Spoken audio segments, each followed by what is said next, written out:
श्री गणेशाय नमः। ओम श्री परमात्मने नमः। मत्स्य महापुराण 210वां अध्याय। यमराज का सत्यवान के प्राण को बांधना और सावित्री और यमराज का वार्तालाप। मत्स्य भगवान ने कहा, राजन, लकड़ी काटते हुए सत्यवान के सिर में पीड़ा उत्पन्न हुई। तब वे पीड़ा से व्याकुल हो पत्नी के पास आकर इस प्रकार कहने लगे, इस परिश्रम से मेरे सिर में बहुत पीड़ा हो रही है। ऐसा प्रतीत हो रहा है कि मैं अंधकार में प्रविष्ट हो रहा हूँ। मुझे कुछ भी सूझ नहीं रहा है। इस समय मैं तुम्हारी गोद में सिर रखकर सोना चाहता हूँ।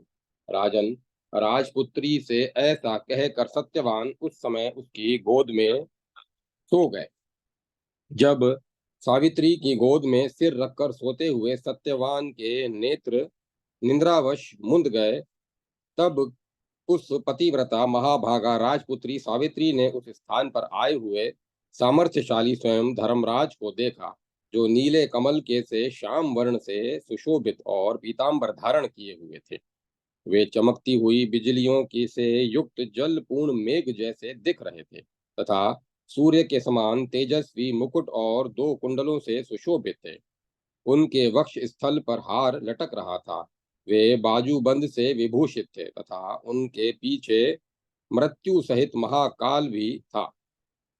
धर्मराज के उस स्थान पर पहुंचकर धर्मराज ने उस स्थान पर पहुंचकर उस समय सत्यवान के शरीर से अंगूठे के परिमाण वाले पुरुष को पाश में बांधकर अपने अधीन किया और उसे खींचकर शीघ्रतापूर्वक दक्षिण दिशा की ओर प्रस्थान किया। तब आलस्य रहित हो सुंदरी सावित्री पति को प्राण रहित देखकर जाते हुए धर्मराज के पीछे पीछे चली और कांपते हुए हृदय से अंजलि बांधकर धर्मराज से बोली, माता की भक्ति से इस लोक, पिता की भक्ति से मध्य लोक और गुरु की शुश्रूषा से ब्रह्मलोक की प्राप्ति होती है।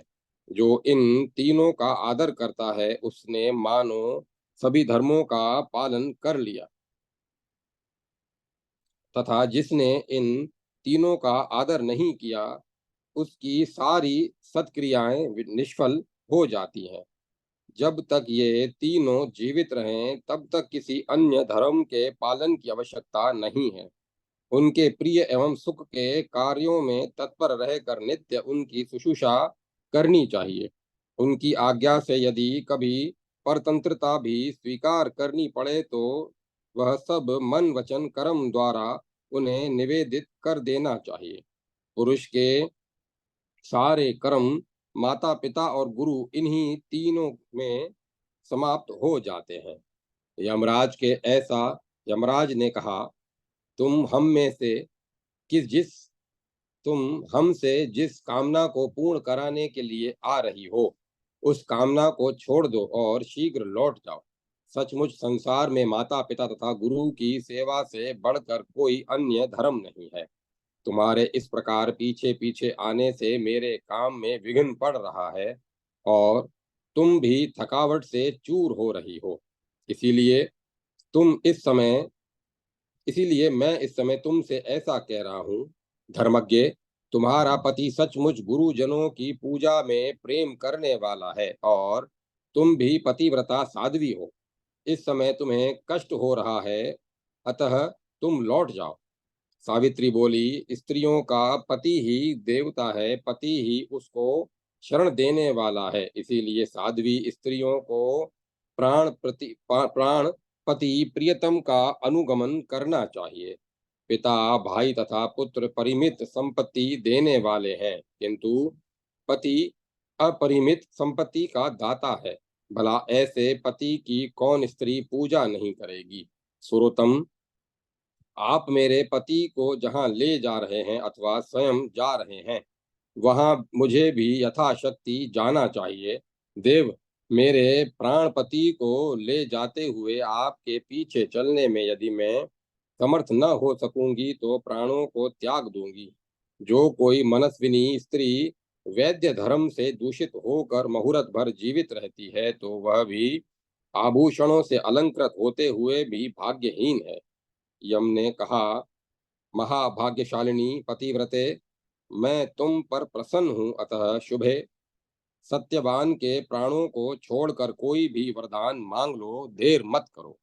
सावित्री बोली, धर्मज्ञ, जो राज्य से च्युत हो गए हैं तथा जिनकी आंखें नष्ट हो गई हैं, ऐसे मेरे महात्मा ससुर को राज्य और नेत्र से संयुक्त कर दीजिए। यमराज ने कहा, भद्रे, तुम बहुत दूर तक चली आई हो, अतः अब लौट जाओ। तुम्हारी यह सब अभिलाषा पूर्ण होगी। तुम्हारे मेरे पीछे चलने से मेरे काम में विघ्न पड़ेगा और तुम्हें भी थकावट होगी, इसीलिए इस समय मैं तुमसे ऐसा कह रहा हूँ। इस प्रकार श्री मत्स्य महापुराण में पुराण के सावित्री उपाख्यान में प्रथम वरलाभ नामक 210वां अध्याय संपूर्ण हुआ। जय माता सरस्वती। जय मां सरस्वती। 211वां अध्याय, सावित्री को यमराज से द्वितीय वरदान की प्राप्ति। सावित्री ने कहा, देवश्रेष्ठ, सत्पुरुषों के साथ समागम होने पर कैसा परिश्रम और कैसा दुख। आप जैसे महानुभवों के समीप में मुझे किसी प्रकार की भी ग्लानि नहीं है। चाहे साधु प्रकृति के हों या असाधु प्रकृति के, सभी के निर्वाह सदा सत्पुरुष ही होते हैं, किंतु असत्य पुरुष न तो सज्जनों के काम आ सकते हैं, न असत्य पुरुषों के ही, और न स्वयं अपना ही कल्याण कर सकते हैं। विष, अग्नि, सर्प तथा शस्त्र से लोगों को उतना भय नहीं होता जितना अकारण जगत से वैर करने वाले दुष्टों से होता है। जैसे सत्पुरुष अपने प्राणों का विसर्जन करके भी परोपकार करते हैं, उसी प्रकार दुर्जन भी अपने प्राणों का परित्याग कर दूसरों को कष्ट देने में तत्पर रहते हैं। जिस परलोक की प्राप्ति के लिए सत्पुरुष अपने प्राणों को भी तृण के समान त्याग देते हैं, उसी परलोक की पराई हानि में निरत रहने वाले दुर्जन कुछ भी चिंता नहीं करते। स्वयं जगत गुरु ब्रह्मा ने सभी प्राणी समूहों में असत्य प्राणियों के निग्रह के लिए राजा को नियुक्त किया है। राजा सर्वदा पुरुषों की परीक्षा करे, जो सज्जन हो उनका आदर करें और दुष्टों को दंड दें। जो ऐसा करता है वह सभी लोक विजेता राजाओं में श्रेष्ठ है। सत्पुरुषों को सम्मान देने तथा दुष्टों का निग्रह करने के कारण ही वह राजा है। स्वर्ग प्राप्ति की इच्छा करने वाले राजा को इन दोनों कार्यों का पालन करना चाहिए। जगती पते, राजाओं के लिए सत्पुरुषों के परिपालन तथा दुष्टों के नियमन के अतिरिक्त दूसरा कोई राजधर्म संसार में नहीं है। इन राजाओं द्वारा भी जो दुष्ट शासित नहीं किए जा सकते, ऐसे दुर्जनों के शासक आप हैं। इसी कारण आप मुझे सभी देवताओं से अधिक महत्वशाली देवता प्रतीत हो रहे हैं। यह जगत सत्पुरुषों द्वारा धारण किया जाता है तथा आप इन सत्पुरुषों के अग्रणी हैं। इसीलिए देव आपके पीछे चलते हुए मुझे कुछ भी कलेश नहीं है। यमराज बोले, विलक्षा विलक्षालाक्षी विशालाक्षी, तुम्हारे इन धर्मयुक्त वचनों से मैं प्रसन्न हूं, अतः सत्यवान के प्राणों के अतिरिक्त दूसरा वर मांग लो, देर न करो। सावित्री ने कहा, विभो, मैं 100 सहोदर भाइयों की अभिलाषिणी हूँ, मेरे पिता पुत्रहीन है। मैं सहोदर भाइयों की अभिलक्षणी हूँ, मेरे पिता पुत्रहीन है, अतः वे पुत्र लाभ से प्रसन्न हो। तब यमराज ने सावित्री से कहा, अनिंदिते, तुम जैसे आई हो वैसे ही लौट जाओ तथा अपने पति के औधर्व दैहिक क्रियाओं के लिए यत्न करो। अब यह दूसरे लोक में चला गया है, अतः तुम इसके पीछे नहीं चल सकती। क्योंकि तुम पतिव्रता हो, अतः 2 घड़ी तक और मेरे साथ चल सकती हो। भद्रे, सत्यवान ने गुरुजनों की शुश्रूषा कर महान पुण्य अर्जित किया है, अतः मैं स्वयं उसे ले जा रहा हूँ। सुंदरी, विद्वान पुरुष को माता पिता तथा गुरु की सेवा में सदा तत्पर रहना चाहिए। सत्यवान ने वन में इन तीनों को अपनी शुश्रूषा से प्रसन्न किया है। शुभ है, इसके साथ तुमने भी स्वर्ग को जीत लिया है। शुभ है, मनुष्य तपस्या, ब्रह्मचर्य तथा अग्नि और गुरु की शुश्रूषा से स्वर्ग को प्राप्त करते हैं। अतः विशेष रूप से ब्राह्मण को आचार्य, पिता माता तथा बड़े भाई का भी अपमान नहीं करना चाहिए, क्योंकि आचार्य ब्रह्मा का, पिता प्रजापति का, माता पृथ्वी का और भाई अपने ही स्वरूप है। मनुष्य के जन्म के समय माता और पिता तो कष्ट सहन करते हैं, उसका बदला सैकड़ों वर्षों में भी नहीं चुकाया जा सकता। अतः मनुष्य को माता पिता तथा आचार्य का सर्वदा प्रिय कार्य करना चाहिए, क्योंकि इन तीनों के संतुष्ट होने पर सभी तपस्याएं संपन्न हो जाती हैं। इन तीनों की शुश्रूषा परम तपस्या कही गई है। अतः उनकी आज्ञा से बिना किसी अन्य धर्म का आचरण नहीं करना चाहिए। वे ही तीनों लोक हैं, वे ही तीनों आश्रम हैं, वे ही तीनों वेद हैं तथा तीनों अग्नियां भी वे ही कहलाते हैं। पिता गृहत्व त्याग्नि, माता दक्षिणाग्नि, पिता ग्रहपत्याग्नि, माता दक्षिणाग्नि तथा गुरु आवाहनीय अग्नि है। ये तीनों अग्नियां सर्वश्रेष्ठ हैं। जो ग्रस्त इन तीनों गुरुजनों की सेवा में कभी असावधानी नहीं करता, वह तीनों लोकों को जीत लेता है और अपने शरीर से देवताओं के समान देदीप्यमान होते हुए स्वर्ग में आनंद का अनुभव करता है। भद्रे, तुम्हारा काम पूरा हो गया, अब तुम लौट जाओ, तुम्हारे द्वारा कही हुई वे सारी बातें पूर्ण होंगी। इस प्रकार हमारे पीछे आने से मेरे कार्य में विघ्न पड़ता है और तुम्हें भी कष्ट हो रहा है, इसीलिए मैं इस समय तुमसे ऐसा कह रहा हूँ। इस प्रकार श्री मत्स्य महापुराण के सावित्री उपाख्यान में द्वितीय वर का लाभ नामक 211वां अध्याय संपूर्ण हुआ। जय माता सरस्वती। जय मां सरस्वती। 212वां अध्याय यमराज सावित्री संवाद तथा यमराज द्वारा सावित्री को तृतीय वरदान की प्राप्ति। सावित्री ने कहा, देवश्रेष्ठ, धर्मोपार्जन के कार्य में कैसी ग्लानि और कैसा कष्ट! आपके चरण मूल की सेवा ही परम धर्म का कारण है। देव, ज्ञानी पुरुष को सर्वदा धर्म उपार्जन करना चाहिए, क्योंकि उसका लाभ सभी लाभों से विशेष महत्वपूर्ण है। प्रभु, धर्म, अर्थ और काम, ये तीनों एक साथ संसार में जन्म लेने के फल हैं, क्योंकि धर्महीन पुरुष के अर्थ और काम वंध्या के पुत्र की भांति निष्फल है। धर्म से अर्थ और काम की प्राप्ति होती है तथा धर्म से ही दोनों लोक सिद्ध होते हैं।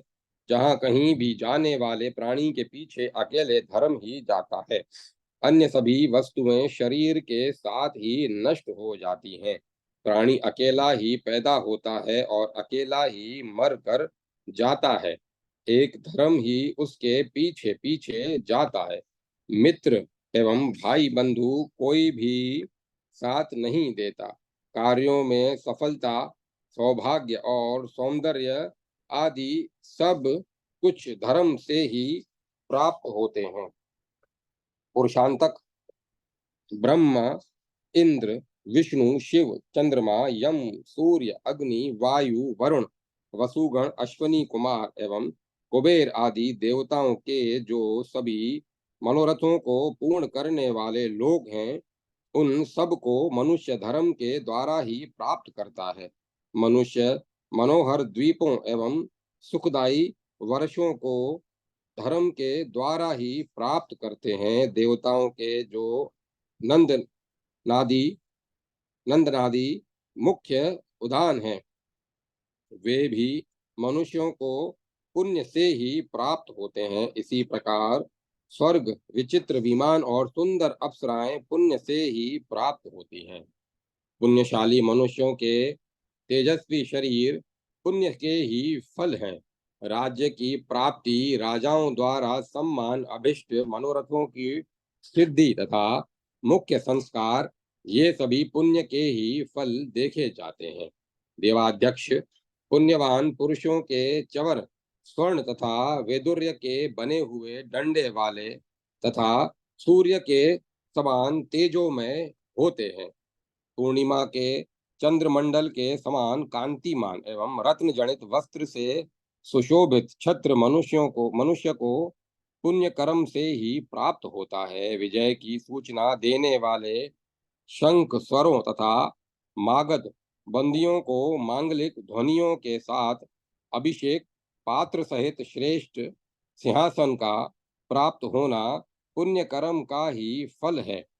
उत्तम अन्न, जल, गीत, अनुचर, मालाएं, चंदन, रत्न तथा बहुमूल्य वस्त्र, ये सब पुण्य कर्मों के फल हैं। सुंदरता और औदार्य गुणों से युक्त अतिशय मनोहर स्त्रियां और उच्च महलों पर निवास शुभ कर्मियों को प्राप्त होते हैं। देव मस्तक पर स्वर्ण की घंटियों से युक्त चमर धारण करने वाले घोड़े पुण्य कर्म से ही मनुष्य को वहन करते हैं। चलते हुए पर्वतों के समान स्वर्ण निर्मित अंबारी से सुशोभित तथा चंचल पाद विन्यास से युक्त हाथियों की सवारी पुण्य कर्म के प्रभाव से ही प्राप्त होती है।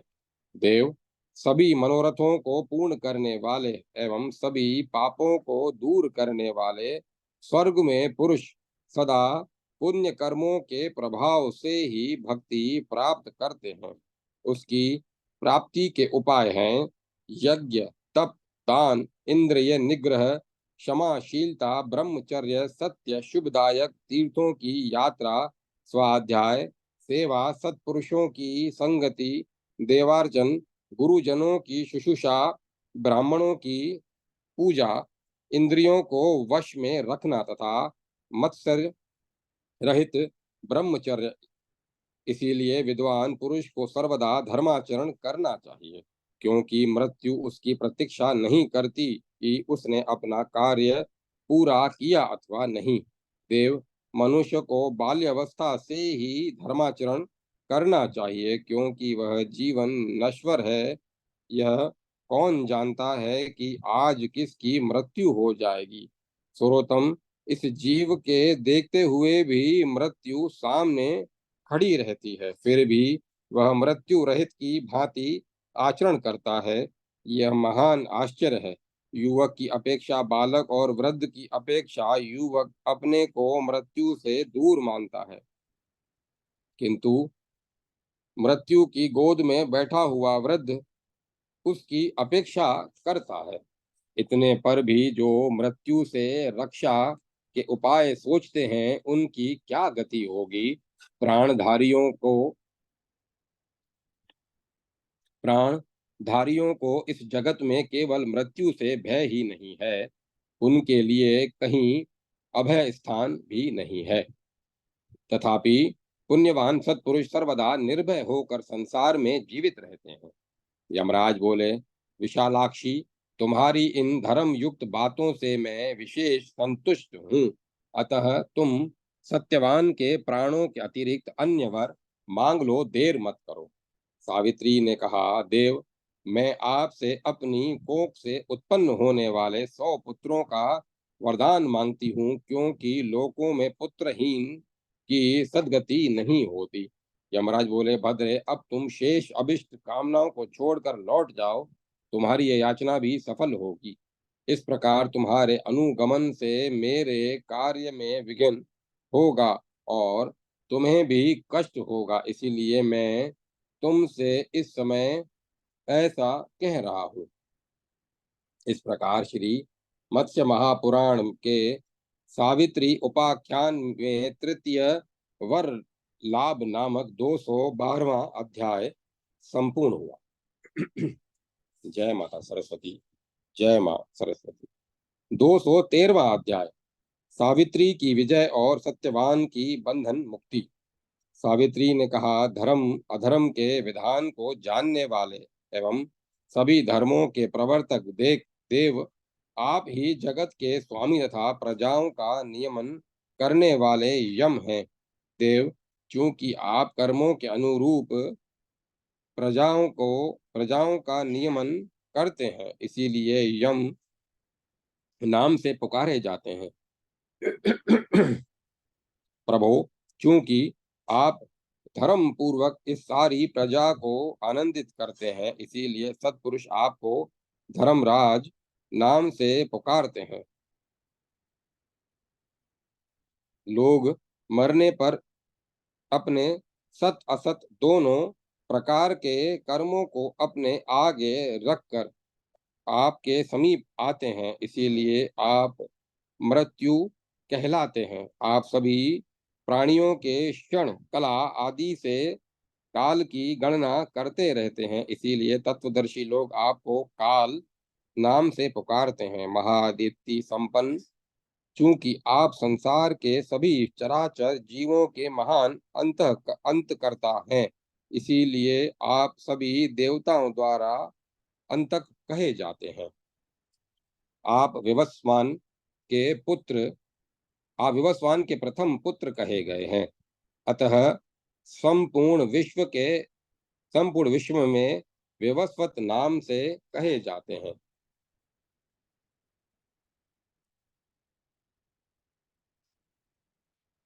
आयु क्रम के क्षीण हो जाने पर आप लोगों को हठात पकड़ लेते हैं, इसी कारण लोक में सर्व प्राणहर नाम से कहे जाते हैं। देवेश, आपकी कृपा से ऋक, साम और यजु इन तीनों वेदों द्वारा प्रतिपादित धर्म का विनाश नहीं होता।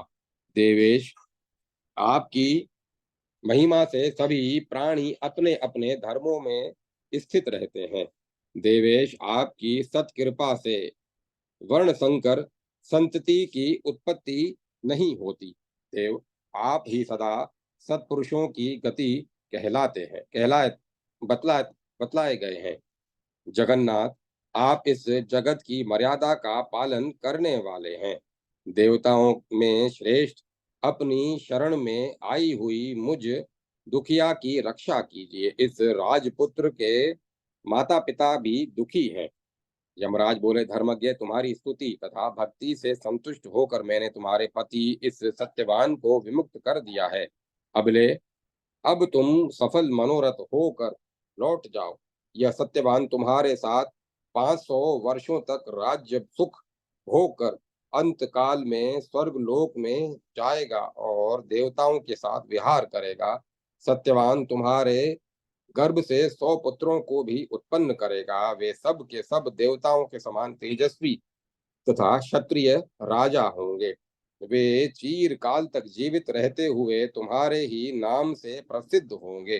तुम्हारे पिता को भी तुम्हारी माता के गर्भ से 100 पुत्र उत्पन्न होंगे। वे तुम्हारे भाई मालवा मध्य देश में उत्पन्न होने के कारण मालव नाम से विख्यात होंगे और चीर काल तक जीवित रहते हुए पुत्र पौत्रादि से युक्त होंगे तथा देवताओं के समान ऐश्वर्य संपन्न एवं क्षत्रियोचित गुणों का पालन करेंगे। धर्मज्ञ, जो कोई पुरुष प्रातः काल उठकर इस स्तोत्र द्वारा मेरा स्तुवन करेगा, उसकी भी आयु दीर्घ होगी। मत्स्य भगवान ने कहा, राजन, इतनी बातें कहकर ऐश्वर्यशाली महात्मा यमराज उस राजपुत्र सत्यवान को छोड़कर काल एवं मृत्यु के साथ कहीं अदृश्य हो गए। इस प्रकार श्री मत्स्य महापुराण में के सावित्री उपाख्यान में यम स्तुति और सत्यवान का जीवन लाभ नामक 213वां अध्याय संपूर्ण हुआ। 214वां अध्याय, सत्यवान को जीवन लाभ तथा पत्नी सहित राजा को नेत्र ज्योति एवं राज्य की प्राप्ति। मत्स्य भगवान ने कहा, तदंतर पतिव्रता सुंदरी सावित्री वहां से जिस मार्ग से गई थी उसी मार्ग से लौटकर उस स्थान पर आई जहां सत्यवान का मृत शरीर पड़ा हुआ था। तब कृशंगी सावित्री पति के निकट जाकर उसके सिर को अपनी गोद में रखकर पूर्ववत बैठ गई। उस समय भगवान भास्कर अस्ताचल को जा रहे थे। नरेश्वर धर्मराज से मुक्त हुए सत्यवान ने भी धीरे धीरे आंखें खोली और अंगड़ाई ली। तत्पश्चात प्राणों के लौट आने पर उसने अपनी सावित्री से इस प्रकार कहा, वह पुरुष कहाँ चला गया जो मुझे खींच कर ले जा रहा था। सुंदरी, मैं नहीं जानता हूँ कि वह पुरुष कौन था। सर्वांग सुंदरी, इस वन में सोते हुए मेरा पूरा दिन बीत गया और सुबह तुम भी उपवास से परिश्रांत एवं दुखी हुई तथा मुझ जैसे दुष्ट से आज माता पिता को भी दुख भोगना पड़ा। सुंदर बहुओं वाली मैं उन्हें देखना चाहता हूँ, चलो जल्दी चलो। सावित्री बोली, प्रभु सूर्य तो अस्त हो गए, पर यदि आपको पसंद हो तो हम लोग आश्रम को लौट चलें, क्योंकि मेरे सास ससुर अंधे हैं।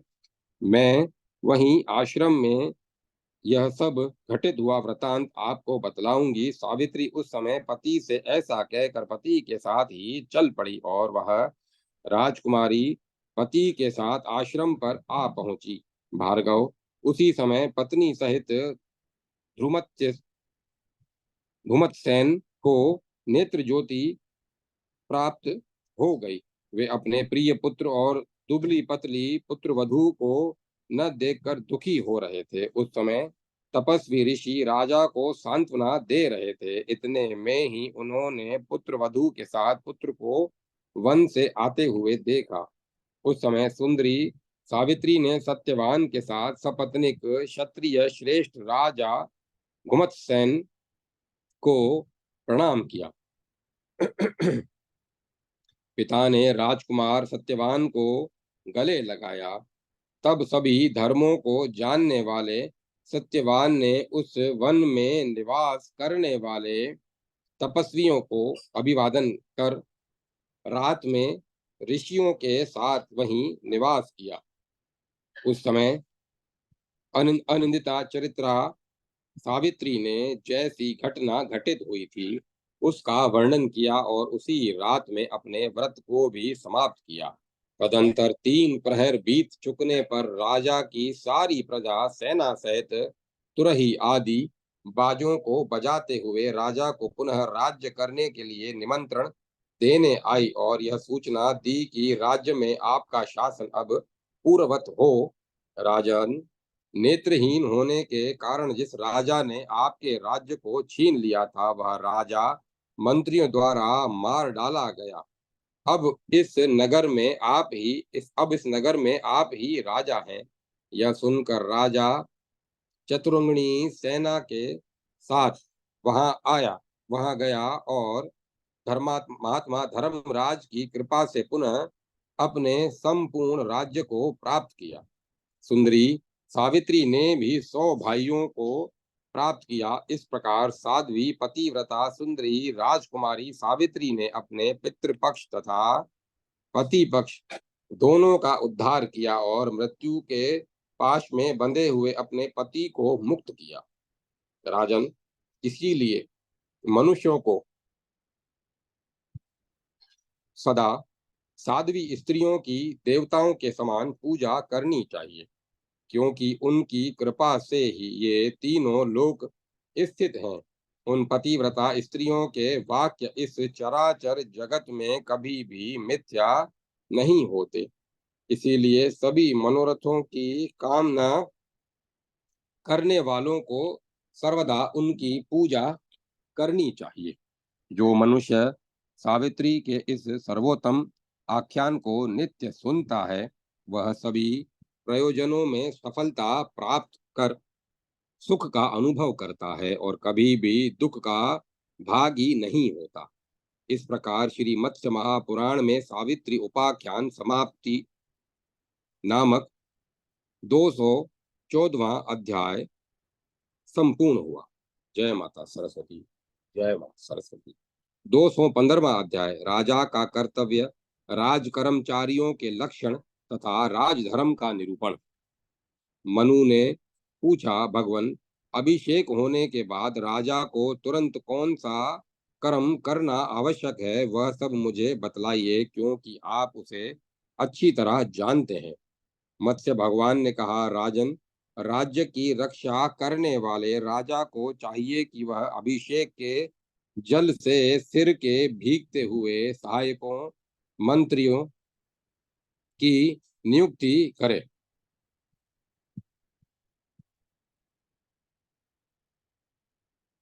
क्योंकि राज्य उन्हीं पर प्रतिष्ठित रहता है।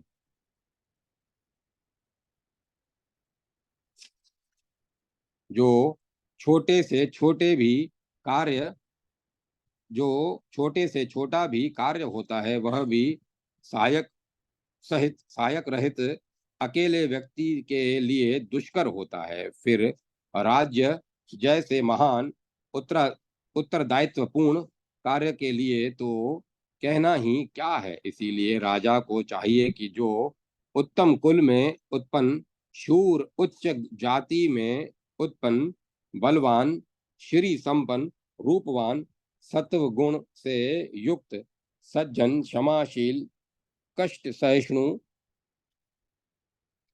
महोत्साही, धर्मज्ञ, प्रिय भाषी, हितोपदेश के काल का ज्ञाता, स्वामी भक्त तथा यश के अभिलाषी हों, ऐसे सहायकों का स्वयं वर्ण करके उन्हें मांगलिक कर्मों में नियुक्त करे। इसी प्रकार स्वयं राजा को कुछ गुणहीन सहायकों को भी जानबूझकर उन्हें यथा योग्य कार्य में विभाग पूर्वक नियुक्त करना चाहिए। राजा को उत्तम कुलोत्पन्न, शीलवान, धेनुवर्दे में प्रवीण, धनुवर्दे में प्रवीण, हाथी और अश्व की शिक्षा में कुशल, मृदुभाषी, शकुन और अन्य अन्य शुभाशुभ कारणों तथा औषधियों को जानने वाला, कृतज्ञ, शूरता में प्रवीण, कष्ट सहिष्णु, सरल, व्यूह रचना के विधान को जानने वाला, निस्तत्व एवं सार तत्व का विशेषज्ञ ब्राह्मण अथवा क्षत्रिय पुरुष को सेनापति पद पर नियुक्त करना चाहिए। ऊंचे कद वाला, सौंदर्यशाली, कार्यकुशल, प्रिय वक्ता, गंभीर तथा सबके चित्त को आकर्षित करने वाले को प्रतिहारी बनाने का विधान है। जो सत्यवादी, देशी भाषा में प्रवीण, सामर्थ्यशाली, सहिष्णु, वक्ता, देश काल के विभाग को जानने वाला, देश काल का जानकार तथा मौके पर नीति की बातें कहने वाला हो, वह राजा का दूत हो सकता है। जो लंबे कद वाले, कम सोने वाले, शूर, दृढ़ भक्ति रखने वाले, धैर्यवान, कष्ट सहिष्णु और हितैषी हों, ऐसे पुरुषों को राजा द्वारा अंगरक्षा के कार्य में नियुक्त किया जाना चाहिए। जो दूसरों द्वारा बहकाया न जा सके, दुष्ट स्वभाव का न हो, राजा में अगाध भक्ति रखता हो, ऐसा पुरुष तांबूलधारी हो सकता है, अथवा ऐसे गुण वाली स्त्री भी नियुक्त की जा सकती है। राजा को नीति शास्त्र के 6 गुणों के तत्वों को जानने वाले, देशी भाषा में प्रवीण एवं नीति निपुण को संधि निग्रहिक बनाना चाहिए। भृत्यों के कृत अकृत्य कार्यों को जानने वाले, आय व्यय के ज्ञाता, लोक का जानकार और देशोत्पत्ति में निपुण पुरुष को देश रक्षक बनाना चाहिए। सुंदर आकृति वाले, लंबे कद वाले, राज्य भक्त, कुलीन, शूरवीर तथा कष्ट सहिष्णु को खड्गधारी बनाना चाहिए।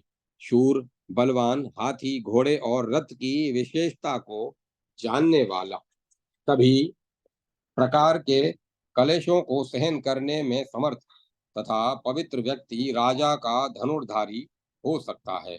शुभाशुभ शकुन को जानने वाला, अश्व शिक्षा में विशारद, अश्वों के आयुर्वेद विज्ञान को जानने वाला, पृथ्वी के समस्त भागों का ज्ञाता, रथियों में बलाबल का पारखी, स्थिर दृष्ट स्थिर दृष्टि, प्रिय भाषी, शूरवीर तथा विद्वान पुरुष सारथी के योग्य कहा गया है। दूसरों के बहकावे में न आने वाले, पवित्र प्रवीण, औषधियों के गुण दोषों को जानने वालों में श्रेष्ठ, भोजन की विशेषताओं के जानकार को उत्तम भोजनाध्यक्ष कहा जाता है। जो भोजन शास्त्र के विधानों में कुशल, वंश परंपरा से चले आने वाले, दूसरों द्वारा अभेद तथा कटे हुए नख केश वाले हों, ऐसे सभी पुरुषों को चौकेस में नियुक्त करना चाहिए। शत्रु और मित्र से में समता का व्यवहार करने वाले, धर्म शास्त्र में विशारद, कुलीन, श्रेष्ठ ब्राह्मण को धर्माध्यक्ष का पद सौंपना चाहिए। ऊपर कही हुई विशेषताओं से युक्त ब्राह्मणों को सभासद नियुक्त करना चाहिए। जो सभी देशों की भाषाओं का ज्ञाता तथा संपूर्ण शास्त्रों में पटु हो, ऐसे व्यक्ति सभी विभागों में राजा का लेखक कहा गया है। जो ऊपर की शिरोरेखा से पूर्ण पूर्ण अवयवों वाले, समश्रेणी में प्राप्त एवं समान आकृति वाले अक्षरों को लिखता है, वह अच्छा लेखक कहा जाता है। नृपश्रेष्ठ, जो उपायुक्त वाक्यों में प्रवीण, संपूर्ण शास्त्रों में विशारद तथा थोड़े शब्दों में अधिक प्रयोजन की बात कहने की क्षमता रखता हो, उसे लेखक बनाना चाहिए। नृपोत्तम, जो वाक्यों के अभिप्राय को जानने वाला, देश काल के विभाग का ज्ञाता तथा अभेदज्ञ, यानी भेद न रखने वाला हो, ऐसे लेखक उसे लेखक बनाना चाहिए। मनुष्यों के हृदय की बातों तथा भावों को परखने वाले, दीर्घकाय, निर्लोभ एवं दानशील व्यक्तियों को धर्माधिकारी बनाना चाहिए तथा राजा द्वारा उसी प्रकार के लोगों को द्वारपाल का पद भी सौंपा जाना चाहिए। लोह, वस्त्र, मृग, चर्म आदि तथा रत्नों की परख करने वाला, अच्छी बुरी वस्तुओं को जानकर दूसरों के बहकावे में न आने वाला, पवित्र, निपुण एवं सावधान व्यक्ति को धनाध्यक्ष बनाना चाहिए। राजा द्वारा आय तथा व्यय के सभी स्थानों पर धनाध्यक्ष के समान गुण वाले पुरुषों को नियुक्त करना चाहिए।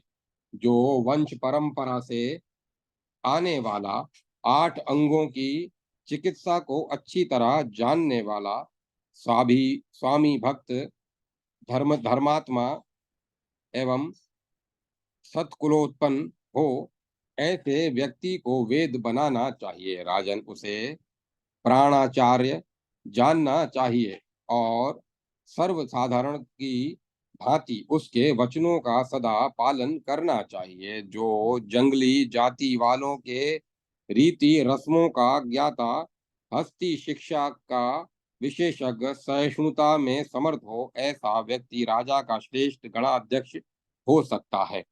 उपयुक्त गुणों से युक्त तथा अवस्था में वृद्ध व्यक्ति राजा का गजारोही होकर सभी कार्यों में श्रेष्ठ कहा गया है। अश्व शिक्षा के विधान में प्रवीण, उनकी चिकित्सा में विशारद तथा स्थिर आसन से बैठने वाला व्यक्ति राजा का श्रेष्ठ अश्वाध्यक्ष कहा गया है। जो स्वामी भक्त, शूरवीर, बुद्धिमान, कुलीन, सभी कार्यों में उदत हो, वह राजा का दुर्गाध्यक्ष कहा गया है। वास्तु विद्या के विधान में प्रवीण, फुर्तीला, परिश्रमी, दीर्घदर्शी एवं शूर व्यक्ति को श्रेष्ठ कारीगर कहा गया है। यंत्र मुक्त, तोप बंदूक आदि, पाणी युक्त, पाणी मुक्त शक्ति आदि, विमुक्त, मुक्त धारित आदि अस्त्रों के परिपालन की विशेषताओं से में सुनिपुण, उद्वेग रहित व्यक्ति श्रेष्ठ अस्त्राचार्य कहा गया है। वृद्ध, सत्कुलोत्पन्न, मधुर भाषी, पिता पितामह के समय से उसी कार्य पर नियुक्त होने वाले पवित्र एवं विनीत व्यक्ति को राजाओं के अंतःपुर के अध्यक्ष पद पर नियुक्त करना चाहिए। इस प्रकार राजा को इन 7 अधिकार पदों पर सभी कार्यों में भली भांति परीक्षा कर 7 व्यक्तियों को अधिकारी बनाना चाहिए। कार्यों में नियुक्त किए गए व्यक्तियों को उद्योगशील, जागरूक तथा पटु होना चाहिए। राजकुलोत्पन्न राजाओं के अस्त्रागार में दक्ष तथा उद्यमशील व्यक्ति होना चाहिए। राजा के कार्यों की गणना नहीं की जा सकती, अतः राजा को उत्तम, मध्यम तथा अधम कार्यों को भली भांति समझ बूझ कर वैसे ही उत्तम, मध्यम एवं अधम पुरुषों को सौंपना चाहिए। सौंपे गए कार्यों में परिवर्तन अर्थात अधम को उत्तम और उत्तम को अधम कार्य सौंप देने से राजा विनाश हो जाता है, राजा का विनाश हो जाता है। राजा को चाहिए कि अपने पुरुषों के निश्चय, पौरुष, भक्ति, शास्त्र ज्ञान, शूरता, कुल और नीति को जानकर उनका वेतन निश्चित करे। कोई दूसरा व्यक्ति न जान सके, उस इस अभिप्राय से राजा अनेकों मंत्रियों के साथ अलग अलग मंत्रणा करे, परंतु एक मंत्री की मंत्रणा को दूसरे मंत्रियों पर प्रकट न होने दे। इस संसार में मनुष्यों को दूसरे इस संसार में मनुष्यों को सदा कहीं भी किसी का विश्वास नहीं होता, अतः राजा को एक ही विद्वान मंत्री की मंत्रणा का निश्चय नहीं करना चाहिए, अन्यथा दूसरे की बुद्धि के सहारे निश्चय ही प्राप्ति हो जाती है। अन्यथा दूसरे की बुद्धि के सहारे निश्चय की प्राप्ति हो जाती है। उस अकेले किए गए निश्चय में भी राजा को चाहिए कि फिर से विचार कर ले। उसे त्रयी धर्म में अटल निश्चय रखने वाले ब्राह्मणों की सेवा करनी चाहिए। जो शास्त्रज्ञ नहीं है, उन मूर्खों की पूजा न करे, क्योंकि वे लोक के लिए कटक स्वरूप हैं। पवित्र आचरण वाले वेदवेता वृद्ध ब्राह्मणों की नित्य सेवा करनी चाहिए और उन्हीं से सदा विनम्र होकर विनय की शिक्षा लेनी चाहिए। ऐसा करने से वह राजा निस्संदेह संपूर्ण वसुंधरा को वश में कर सकता है। बहुत से राजा उद्दंडता के कारण अपने परिजन एवं अनुचरों के साथ नष्ट हो गए और अनेकों वनस्थ राजाओं ने विनय से पुनः राजश्री को प्राप्त किया है। राजाओं को वेद वेताओं से तीनों वेद, शाश्वती, दंड नीति, आन्विशिकी, तर्कशास्त्र तथा आत्मविद्या ग्रहण करनी चाहिए और सर्वसाधारण से लौकिक वार्ताओं की सूचना प्राप्त करनी चाहिए। राजा को दिन रात इंद्रियों पर विजय प्राप्त करने की युक्ति करते रहना चाहिए, क्योंकि जितेंद्र राजा ही प्रजाओं को वश में रखने में समर्थ हो सकता है। राजा को दक्षिणा युक्त बहुत से यज्ञों का अनुष्ठान करना चाहिए तथा ब्राह्मण को धर्म की प्राप्ति के लिए भोग्य सामग्रियों और धन देना चाहिए। बुद्धिमान कर्मचारियों द्वारा राज्य से वार्षिक कर वसूल कराए, उसे सर्वदा स्वाध्याय में लीन और तथा लोगों के साथ पिता और भाई का सा व्यवहार करना चाहिए। राजा को गुरुकुल से लौटे हुए ब्राह्मणों की पूजा करनी चाहिए। राजाओं के लिए यह अक्षय ब्रह्म निधि कोष खजाना कही गई है। चोर अथवा शत्रुगण उसका हरण नहीं कर सकते और न उसका विनाश ही होता है। इसीलिए राजा को इस अक्षय ब्रह्म निधि खजाने का संचय अवश्य करना चाहिए। राजा को चाहिए कि वह अपने उत्तम, मध्यम तथा अधम अनुचरों द्वारा प्रजा को बुलाकर उनका पालन करे और अपने छात्र धर्म का स्मरण कर संग्राम से कभी विचलित न हो। युद्ध विमुख न होना, प्रजाओं का परिपालन तथा ब्राह्मणों की शुश्रूषा, ये तीनों धर्म राजाओं के लिए परम कल्याणकारी है। इसी प्रकार दुर्दशाग्रस्त, असहाय और वृद्धों के तथा विधवा स्त्रियों के योगक्षेम एवं जीविका का प्रबंधन करना चाहिए।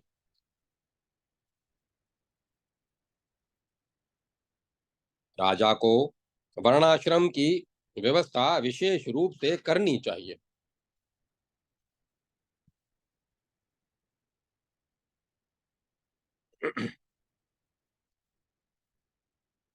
राजा को वर्णाश्रम की व्यवस्था विशेष रूप से करनी चाहिए तथा अपने धर्म से भ्रष्ट हुए लोगों को पुनः अपने अपने धर्मों में स्थापित करना चाहिए।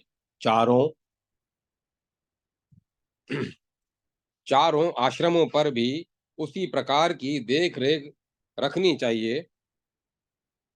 राजा के लिए उचित है कि वह अतिथि के लिए अन्न, तेल और पात्रों की व्यवस्था स्वयं करे।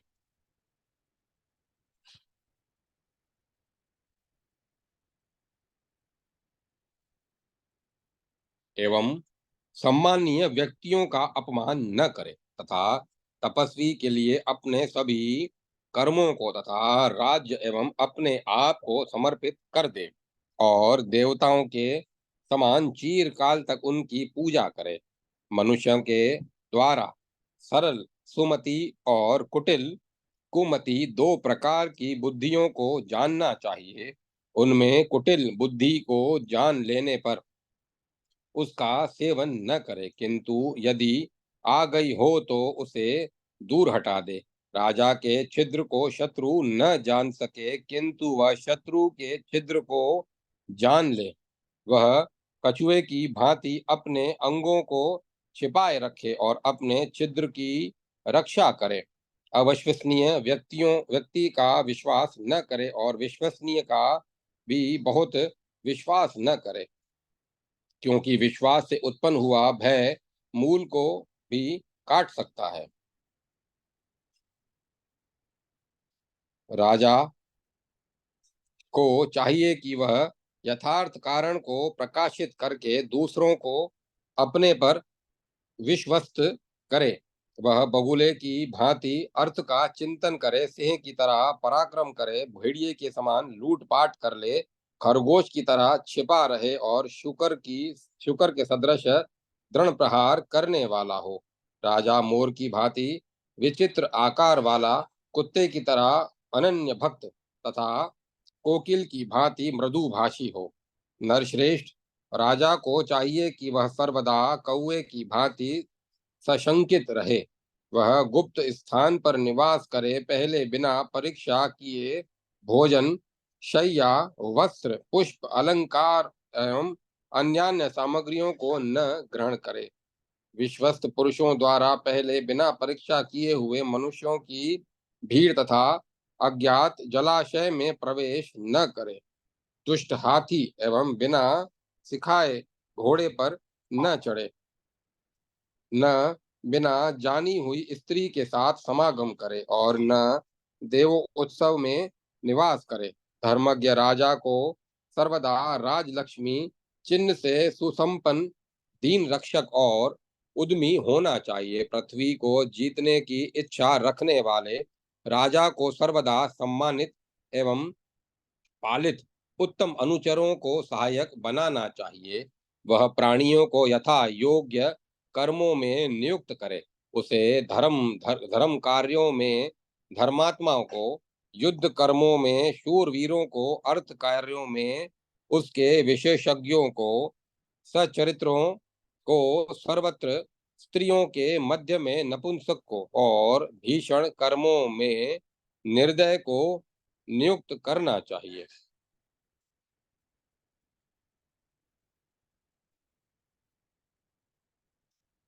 रविनंदन, राजा को धर्म, अर्थ, काम और नीति के कार्यों में गुप्त पारिश्रमिक देकर अनुचर की परीक्षा करनी चाहिए और उत्तीर्ण होने वाले को श्रेष्ठ गुप्तचर बनाए और उनके कार्यों की देखरेख करने वालों को उनका अध्यक्ष बनाए।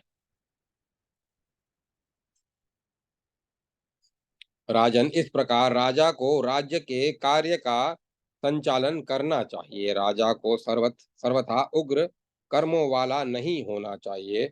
नरेश्वर, राजा के जो पापाचरण द्वारा सिद्ध होने वाले कर्म हैं उन्हें सत्पुरुष नहीं करते, अतः राजा को भी उनका परित्याग कर देना चाहिए, क्योंकि राजाओं के लिए क्रूर कर्माचरण उचित नहीं है। राजा को चाहिए कि जिस कार्य में जिसकी विशेष कुशलता है उसे उसी कार्य में परीक्षा लेकर नियुक्त करे, किंतु पिता पितामह से चले आते हुए नौकरों को सभी कर्मों में नियुक्त करे, परंतु अपने जातीय कार्यों में उन्हें न रखे। महाभाग, राजा को पारिवारिक कार्यों में परीक्षा करके मनुष्यों को नियुक्त करना चाहिए, क्योंकि वे उसके कल्याण करने वाले होते हैं। अनुचरों का संग्रह करने की भावना से राजा को चाहिए कि जो अनुचर दूसरे राजा की ओर से उनके यहाँ आए, चाहे वे दुष्ट हो अथवा सज्जन, उन्हें प्रयत्न पूर्वक अपने यहाँ आश्रय दे, किंतु दुष्ट को समझकर राजा उसका विश्वास न करे, परंतु जन संग्रह की इच्छा से उसे भी जीविका देनी चाहिए। राजा को चाहिए कि दूसरे देश से आए हुए व्यक्ति का विशेष स्वागत करे और यह मेरे देश में आया है ऐसा समझकर उसका अधिक सम्मान करे। नराधिप, राजा को अधिक नौकर नहीं रखना चाहिए, साथ ही जो पहले अपने पद से पृथक कर दिए गए हों ऐसे नौकरों को किसी प्रकार भी नियुक्त न करे।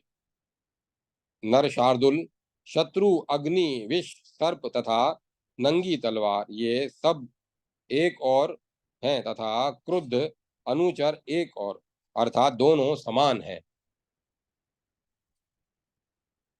राजा को चाहिए कि गुप्तचर द्वारा नित्य उन अनुचरों के चरित्र की जानकारी प्राप्त कर उनमें गुणवानों का सत्कार और निर्गुणों का अनुशासन करता रहे। राजन, इसी कारण राजा को सर्वदा चार चक्षु अर्थात गुप्तचर ही जिनकी आंखें हैं ऐसा कहलाते हैं।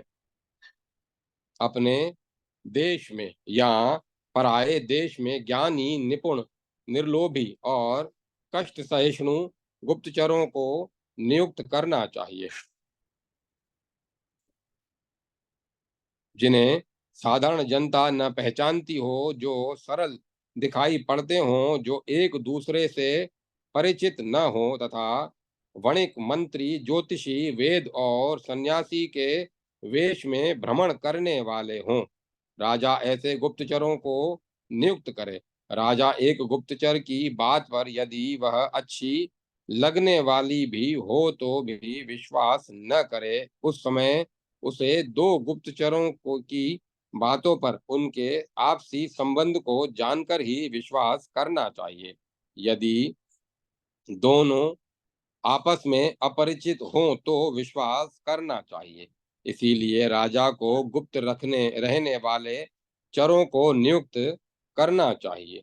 राज्य के मूलाधार गुप्तचर ही हैं, क्योंकि गुप्तचर ही राजा के नेत्र हैं, अतः राजा को गुप्तचरों की भी यत्न पूर्वक परीक्षा करनी चाहिए। राज्य में अनुचरों का अनुराग एवं वैर तथा प्रजा के गुण और अवगुण, राजाओं के ये सभी कार्य गुप्तचरों पर ही निर्भर हैं, अतः उनके प्रति यत्नशील रहना चाहिए। राजा को यह बात सर्वदा ध्यान में रखनी चाहिए कि लोक में मेरे किस काम से सभी लोग अनुरक्त रहेंगे और किस काम से विरक्त हो जाएंगे। इसे समझकर राजा को लोक में अनुराग जनक कार्य का संपादन और विरागोत्पादन कार्यक्रम का विशेष रूप से त्याग करना चाहिए। सूर्य कुल चंद्र चूंकि राजाओं की लक्ष्मी उनकी प्रजाओं के अनुराग से उत्पन्न होने वाली होती है, इसीलिए श्रेष्ठ राजाओं को पृथ्वी पर मानवों के प्रति यत्न पूर्वक अत्यंत अनुराग रख करना चाहिए।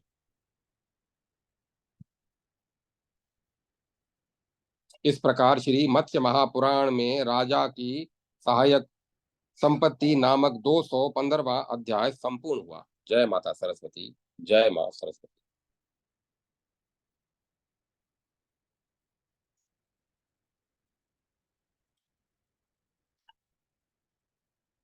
216वां अध्याय राज्य कर्मचारियों के धर्म का वर्णन। मत्स्य भगवान ने कहा, मनु महाराज, अब मैं आपसे राजा के अनुचरों को उनके साथ कैसा बर्ताव करना चाहिए यह बतला रहा हूं, आप इसे सुनिए। रविनंदन, राजाओं द्वारा राज्य कार्य में नियुक्त व्यक्ति को चाहिए कि वह कार्य तो को सब तरह से जानकर यथाशक्ति उसका पालन करे। राजा जो बात कह रहे हों उसे वह प्रयत्न पूर्वक सुने, बीच में उनकी बात काट कर अपनी बात न कहे। जन समाज में राजा के अनुकूल एवं प्रिय बातें कहनी चाहिए, किंतु एकांत में बैठे हुए राजा से अप्रिय बात भी कही जा सकती है, यदि वह हितकारी हो। राजन, जिस समय राजा का चित्त स्वस्थ हो उस समय दूसरों के हित की बातें उसे कहनी चाहिए। अपने स्वार्थ की बात राजा से स्वयं कभी न कहें, अपने मित्रों से कहलवाएं। सभी कार्यों में कार्य का दुष्प्रयोग न हो, इसकी प्रयत्न पूर्वक रक्षा करनी चाहिए तथा नियुक्त होने पर धन का थोड़ा भी अपव्यय न होने दे। राजा के सम्मान की अपेक्षा न करें। सर्वदा राजा के प्रिय की चिंता करें। राजा की वेशभूषा, बातचीत, स्वयं आकार प्रकार की नकल न करें। राजा के लीला कलापों का भी अनुकरण न करें। वह राजा के अभिष्ट विषयों को सर्वदा छोड़ दे। ज्ञानवान पुरुष को राजा के समान अथवा उससे बढ़कर भी अपनी वेशभूषा नहीं बनानी चाहिए। धृत क्रीड़ा आदि में तथा अन्यत्र भी राजा की अपेक्षा अपने कौशल का प्रदर्शन करे और उसी प्रसंग में अपनी कुशलता दिखाकर राजा की विशेषता प्रकट करे। राजन, राजा की आज्ञा के बिना अंतःपुर के अध्यक्षों, शत्रुओं के दूतों तथा निकाले हुए अनुचरों के निकट न जाएं। अपने प्रति राजा की